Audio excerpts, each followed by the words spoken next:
लाहौर में अपोजिशन कायदीन की बड़ी बैठक खत्म हो गई। आसिफ अली जरदारी, शहबाज शरीफ और मौलाना फजल रहमान ने हुकूमत के खिलाफ लाहे अमल पर मुशावरत मुकम्मल कर ली है। तहरीके अदम एतमाद के हवाले से अहम फैसले हुए हैं। इस पर हम बात करते हैं डॉन न्यूज़ के नुमाइंदे अदनान शेख से। अदनान, बड़ी बड़ी सियासी शख्सियात की बैठक थी, क्या तय पाया, किस तरह टफ टाइम दिया जाएगा हुकूमत को?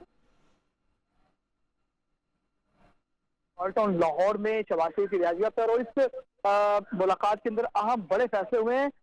सबसे पहले जो कायदीन थे मौलाना फजल रहमान, आसिफ जरदारी और शहबाज शरीफ, इन्होंने ये फैसला किया कि तहरीके अदम एतमाद जो है वो पहले लाई जाए हुकूमत के खिलाफ। और लेकिन अभी क्योंकि कोई वाज़ेह फैसला सामने नहीं आया और अभी कुछ देर पहले मरियम औरंगजेब ने बात की थी मीडिया से और उनका ये कहना था कि नंबर गेम हमारी पूरी हो चुकी है। अब